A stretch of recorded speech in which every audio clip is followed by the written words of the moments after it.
Hello everyone, my name is Sumit Kumar Rana. I am physics faculty in Resonance. Today I am going to discuss the chapter fluid. Right? In this chapter we will discuss NTSC questions. Right? The first question is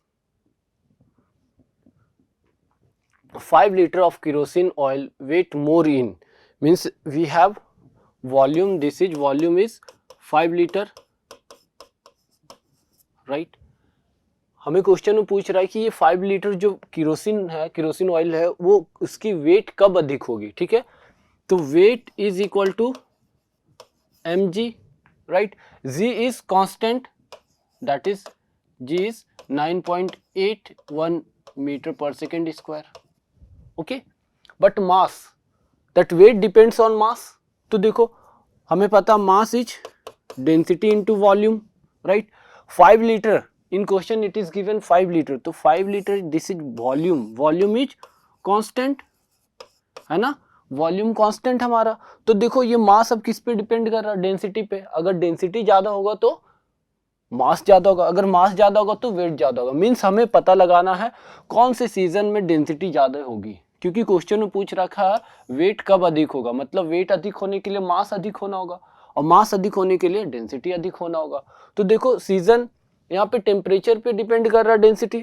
तो जिस temperature अगर अधिक होगा तो density क्या होगा, कम होगा, है ना. टेम्परेचर से डेंसिटी इनवर्सली प्रोपोर्शनल है. तो टेम्परेचर डेंसिटी मुझे अधिक चाहिए, तो डेंसिटी मुझे अधिक चाहिए, तो टेम्परेचर को क्या होना होगा, कम होना होगा. तो टेम्परेचर कब कम होगा, इन विंटर सीजन. तो विंटर सीजन में टेम्परेचर कम होगा, डेंसिटी अधिक होगा, डेंसिटी अधिक होगा तो मास अधिक होगा, मास अधिक होगा तो वेट अधिक होगा. ठीक है, मतलब मुझे पता लग गया कि कब अधिक होगा weight, that is kerosene oil का वेट कब अधिक होगा, that is in winter. Clear है ना. विंटर में क्यों अधिक हो रहा है, क्योंकि विंटर में टेम्परेचर कम है, टेम्परेचर कम है तो डेंसिटी ज्यादा है, डेंसिटी ज्यादा है तो मास ज्यादा, मास ज्यादा है तो वेट ज्यादा. क्लियर है. नाउ नेक्स्ट क्वेश्चन देखो, a cock is immerse in a jar of water and released.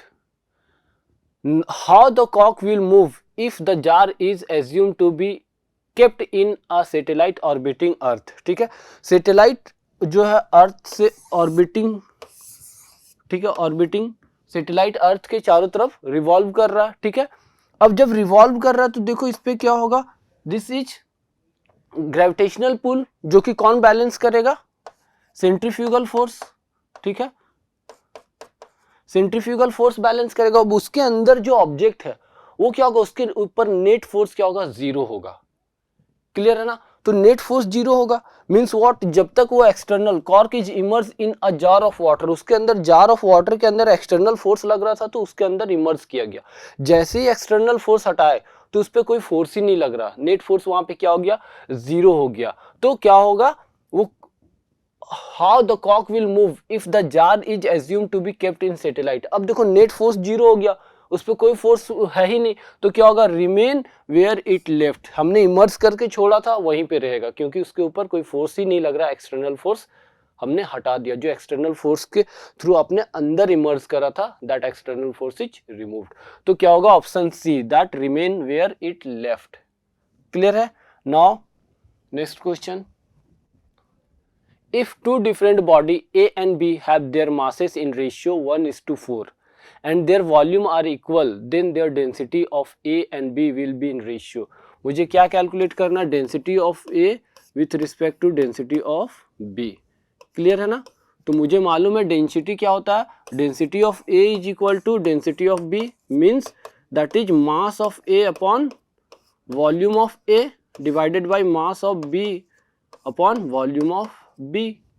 Clear है. In question it is given two different bodies A and B have their masses are in ratio, means mass की ratio दे रखा Ma upon Mb, this is 1:4. Clear है. तो यहां से मैं cross multiply करके लिख सकता हूं Mb is equal to 4 Ma. Clear है. Now what is given, their volume are equals, means Va is equal to Vb and which is V. मतलब V एंड VB क्या इक्वल है, जो कि मैं V लिख दिया, तो यहां से V एंड VB कैंसिल हो जाएगा. तो क्या हो जाएगा, density of A upon density of B is equal to is equal to, that is mass of A upon mass of B. What is mass of A? Ma. Mass of B is, देखो मैंने relation निकाल रखा है यहाँ पे, मास of B, ठीक है, तो mass of B is 4ma. ma get cancel, this is 1:4, means what is the relation of the density of A upon density of B? 1:4, which is 1:4. Which option is 1:4? Option A is correct option. Clear है ना किस तरीके से solve करना? Now next question. A block of ice is floating in a liquid of specific gravity 1.2 contained in a beaker. What will happen to the liquid level when ice is completely melt? ठीक है, देखो हमें मालूम है, एक relation मालूम है, that density of water form to the density of liquid displaced is equal to volume of liquid upon volume of water. Clear है, ये रिलेशन हमें पता. अब देखो यहां पे क्या दे रखा है, जो लिक्विड डिस्प्लेस होगा, ठीक है, वो लिक्विड क्या होगा, उसकी डेंसिटी ज्यादा, means the density of water form is less than density of liquid displace. ठीक है, तो यहां पे क्या होगा, वाटर जो फॉर्म करेगा उसकी डेंसिटी कम है as compare to liquid displace. तो यहां पे क्या होगा, वॉल्यूम जो लिक्विड का होगा, liquid displace will be more than volume of, sorry, ठीक है, इस रिलेशन से देखो हमें दे रखा ना डेंसिटी ऑफ वाटर फॉर्म. ठीक है, density of water form is less than density of liquid displace, क्योंकि लिक्विड की स्पेसिफिक ग्रेविटी क्या दे रखा, स्पेसिफिक ग्रेविटी दे रखा ना, मींस स्पेसिफिक ग्रेविटी की बात करो आप, स्पेसिफिक ग्रेविटी की आप बात करो तो स्पेसिफिक ग्रेविटी क्या दे रखा है, स्पेसिफिक ग्रेविटी की क्या दे रखा है, स्पेसिफिक ग्रेविटी दे रखा है that is 1.2, means what, this is 1.2 is what, density of that liquid upon density of water. तो ये क्या हो गया, 1.2 times density of water, this is liquid, density of liquid. तो डेंसिटी ऑफ लिक्विड क्या है, हेवियर है, तो हेवी है, density of liquid is more, means what, the volume of water form will be less. ठीक है, तो यहां पे देखो, यहां पे मैं लिख सकता हूं that is volume of water will be more than volume of liquid. तो यहां पे वॉल्यूम ज्यादा हो रहा है लिक्विड से, मींस यहां पे क्या होगा, लिक्विड का लेवल इंक्रीज कर जाएगा. क्लियर है ना, तो this is option A. Now next question. According to law of flotation, weight of a floating body is, law of flotation क्या बोलता है, law of flotation बोलता है that जो weight of the body is equal to the weight of the liquid displaced. जो weight body की होती है ना, when it is immersed in a liquid, तो वो क्या होता है, that is equal to weight of the liquid displaced. Clear है, that is the law of flotation. Now next question. At what temperature the density of water is maximum? ठीक है, we know the anomalous property of liquid that at 4 degree centigrade density क्या होती है, water की maximum होती है. अगर 4 degree से अधिक जाओगे तो वाटर क्या करेगा, एक्सपैंड करेगा, उसकी वॉल्यूम इंक्रीज करती है व्हाइल इंक्रीजिंग इन टेम्परेचर. ठीक है, और 4 डिग्री से 0 डिग्री के साइड भी जाओ तो क्या होता है, वाटर की वॉल्यूम इंक्रीज करती है while decreasing the temperature. तो due to anomalous property of the water, ठीक है, at 4 degree temperature the density of water is maximum. Option D is correct. Clear है? Now next question. A force of 16 Newton is distributed uniformly on one surface of cube of edge 8 centimeter. ठीक है, एक cube है हमारे पास,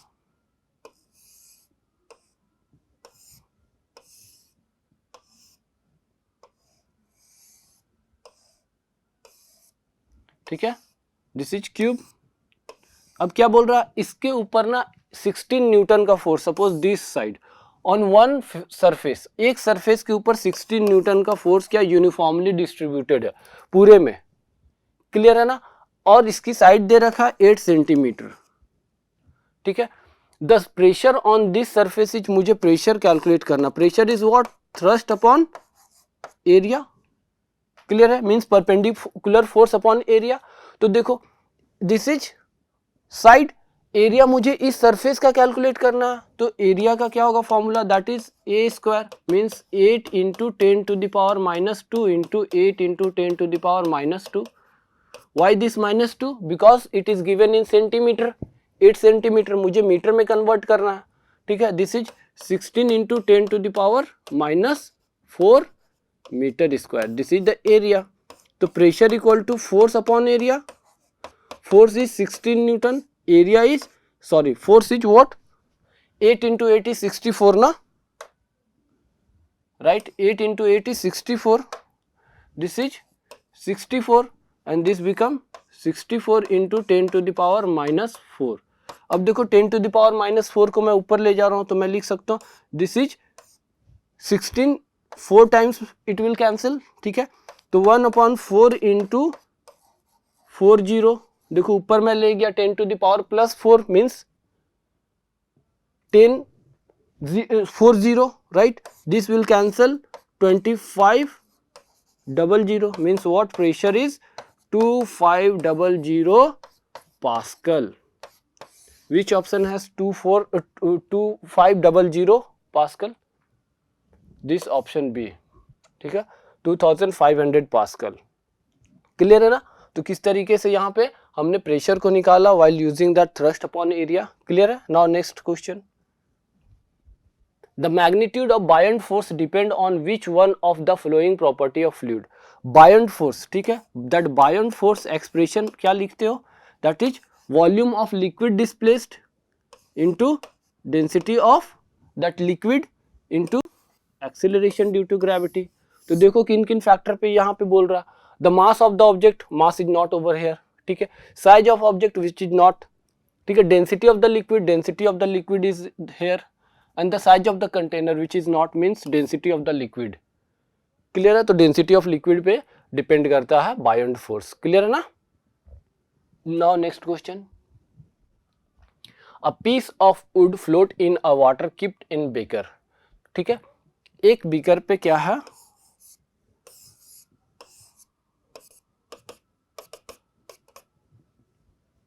piece of wood, ये wood रखे हुए हैं, if the beaker move with vertical acceleration a. अब देखो ये जो बीकर है ना, ये ए एक्सीलरेशन से ऊपर की तरफ मूव करना स्टार्ट हुआ, देन अब मुझे बताना है कि इस वुडन ब्लॉक की कंडीशन क्या होगी, ठीक है।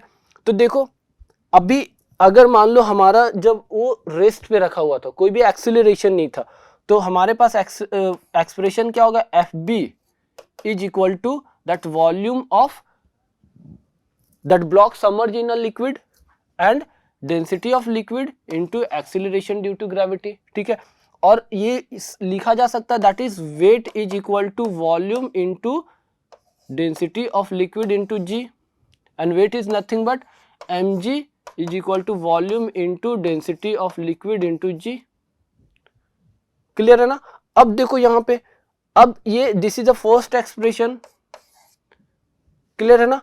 अब यहाँ पे देखो ए एक्सीलरेशन से ऊपर जा रहा मींस क्या होगा, अब मैं नेट फोर्स की बात करूं तो नेट फोर्स क्या होगा, ड्यू टू सीडो फोर्स नीचे एम जी वेट होगा और एक सीडो फोर्स आएगा दैट इज एम ए, और ऊपर में क्या होगा दैट इज अपथ्रस्ट। क्लियर है। जब ये ए से एक्सेलरेट होना स्टार्ट हुआ तो मेरे पास जो सेकंड एक्सप्रेशन आएगा क्या होगा, W इज इक्वल टू या W dash is equal to that is volume of that solid body inside the liquid, ठीक है, into density of liquid into acceleration, that किस एक्सीलरेशन और नेट एक्सीलरेशन में लिख सकता हूं, ठीक है। तो जी नेट में या जी इफेक्टिव में लिखता हूं, या जी इफेक्टिव के प्लेस पे मैं ए इफेक्टिव लिख देता हूं, ठीक है, ए इफेक्टिव। तो यहां पे क्या होगा, weight is W dash is M a plus g is equal to V rho L a plus g. तो देखो लेफ्ट हैंड साइड में जो एक्सप्रेशन आया राइट हैंड साइड में भी आया, मींस यहां पे क्या होगा, जो वुडन ब्लॉक है, ठीक है ना, वो क्या होगा, उसकी लेवल सेम होगी, means remain in same position relative to water surface, ठीक है। एक्सप्रेशन में जो भी चेंज आया लेफ्ट हैंड साइड में वही राइट हैंड साइड में आया, ठीक है ना। तो वही अपवर्ड फोर्स और डाउनवर्ड फोर्स क्या है, नेट वहां पे जीरो ही है, क्लियर है ना? दिस इज द एक्सप्रेशन, और हमें पता लग गया ये सेम पोजीशन पे रहने वाला है। क्लियर है? Now next question, an aluminum sphere is dipped into water, B1 and B2 are the buoyancy in water at 0 degree and 40 degree respectively। तो मुझे B1 and B2 पे बताना है कि कौन सा फैक्टर है, B1 is greater than B2 और B2 is greater than B1 और B1 is equal to B2 और B1 और B2 which one is greater depending upon radius of sphere, right? तो देखो upthrust, what is upthrust? That is volume of sphere that dipped inside a liquid, right? Then density of liquid and acceleration due to gravity। अब देखो दोनों sphere same dipped है, ठीक है ना, water में। अब एक्सीलरेशन ड्यू टू ग्रेविटी भी सेम है, तो ये जो हमारा बायोंट फोर्स है, ठीक है ना, ये किस पे डिपेंड कर रहा है? डायरेक्टली प्रोपोर्शनल टू, मैं लिख सकता हूं डेंसिटी ऑफ लिक्विड। अब देखो डेंसिटी ऑफ लिक्विड ज्यादा होगा तो बायोंट फोर्स ज्यादा होगा, डेंसिटी ऑफ लिक्विड कम होगा तो बायोंट फोर्स कम होगा, ठीक है। तो इन फर्स्ट केस की मैं बात करूं, फर्स्ट केस में क्या दे रखा? 0 डिग्री टेम्परेचर का बात कर रहा है, when T is 0 degree. Clear है ना? अब देखो, अब 0 डिग्री टेम्परेचर होगा तो क्या होगा? डेंसिटी, टेम्परेचर अगर अधिक होता तो डेंसिटी कम होता, टेम्परेचर कम है तो डेंसिटी क्या होगा? इंक्रीज करेगा। क्लियर है ना? और सेकेंड केस की मैं बात करूं, temperature is 40 degree which is more then 0 degree, ठीक है। तो यहाँ पे टेम्परेचर अधिक है तो डेंसिटी क्या होगा? कम होगा। तो देखो in first case density is more, means F1 is more than F2, तो ये कंडीशन आ गई, ठीक है ना। F1 is more than F2 means B1 is more than B2। Which option is correct option? Option B, B1 is more than B2। Clear है ना? Now next question, the volume of substance is 20 centimetre cube, ठीक है। The volume of substance is 20 centimetre cube. The mass of the substance if it relative density is, relative density कितना दे रखा? That is 2.5, है ना। तो relative density क्या होता है? Density of that substance into density of water at 4 degree centigrade, ठीक है। तो डेंसिटी ऑफ दैट सब्सटेंस कितना आ गया? Relative density into density of water, तो relative density is 2.5, density of water is 1000 kg per metre cube. This is the density of substance.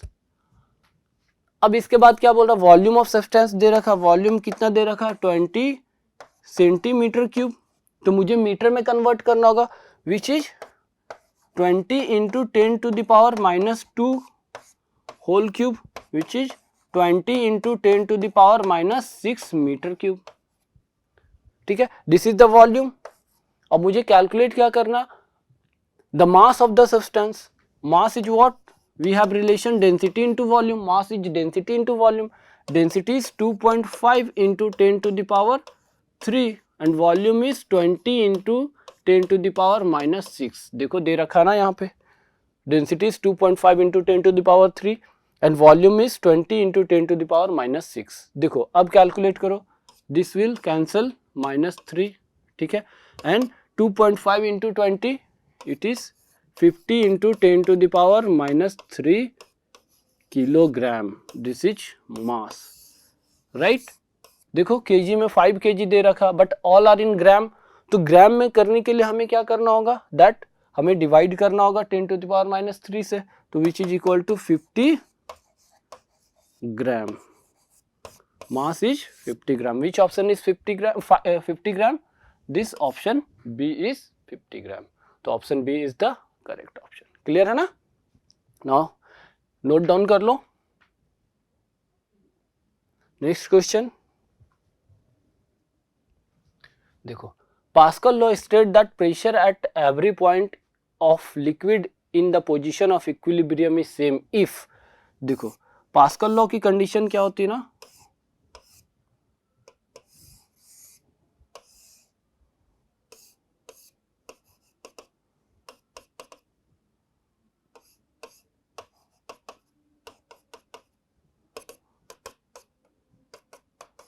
ठीक है, it is liquid inside the chamber. अगर pascal law क्या बोलता है कि अगर change pressure में कहीं किसी पॉइंट पे चेंज आना, that change in pressure will be same through out the chamber, ठीक है, क्लोज कंटेनर। तो देखो यहाँ पे क्या होगा, क्लोज कंटेनर में चेंज जितना प्रेशर आएगा वो सेम होगा। तो मास इज कांस्टेंट, मुझे कोई लिक्विड निकालनी नहीं, मास तो कांस्टेंट होना ही चाहिए, ठीक है। Force act perpendicular at the surface, क्योंकि ये प्रेशर की बात हो रही है तो हमेशा फोर्स कौन सा लेना, परपेंडिकुलर फोर्स, तो this statement is also correct, clear है। ग्रेविटेशनल इफेक्ट इज नेग्लिजिबल, तो ग्रेविटेशनल इफेक्ट हमें नेग्लिजिबल एज्यूम करना होता है, ठीक है। ऑल द अबव मींस सारे स्टेटमेंट सही है, means option D is the correct option, clear है ना। Now next question, ice is floating on a water in a beaker, when ice completely melt then the level of water beaker, ठीक है। अब देखो यहाँ पे मैं अभी एक्सप्रेशन एक लिखा था ना, the density of water form upon density of liquid displaced is equal to volume of liquid upon volume of water, clear है। तो देखो डेंसिटी ऑफ वाटर फॉर्म, जब मेल्ट करेगा आइस तो क्या करेगा, वो लिक्विड वाटर ही बनाएगा, और हमारा जो बीकर में है वो वाटर ही, दोनों का डेंसिटी क्या है, सेम है, density of WL equal to density of water, ठीक है। तो दोनों का ये रेशियो सेम है, तो ये भी सेम होगा, means volume of liquid into volume of water will be same. तो लेवल क्या होगा, सेम रहेगा, ना ही उसमें वॉल्यूम में इंक्रीज होगा ना ही डिक्रीज करेगा, जब वो लिक्विड क्या करेगा, वो आइस मेल्ट होकर के लिक्विड फॉर्म करेगा, क्योंकि डेंसिटी सेम है, क्लियर है ना। तो डेंसिटी सेम है तो वॉल्यूम सेम होगा, means what will happen, remain the same, clear है। Option C is the correct option, clear है ना। Now next question, when a body is immersed in a liquid the buoyant force that act on a body will be, देखो जब कोई भी object को liquid में आप इमर्स करते हो तो क्या होता है, लिक्विड उसके ऊपर फोर्स लगाती है, ठीक है ना, upward force, that upthrust is called बायोंट force, clear है। तो वो हमेशा क्या होता है, वर्टिकली अपवर्ड एक्ट करता है, ऑब्जेक्ट के ऊपर एक्ट करता है, हमेशा वर्टिकली अपवर्ड एक्ट करता है, means which option is correct, vertically upward, which B option is correct, clear है ना। तो this is all about the question that came in NTSC, clear है। तो हमने कुछ क्वेश्चन फ्लूइड के डिस्कस कर रखे जो कि NTSC में आ रखा हुआ है, क्लियर है। तो how you have to solve the questions, you got the idea, right? So thank you.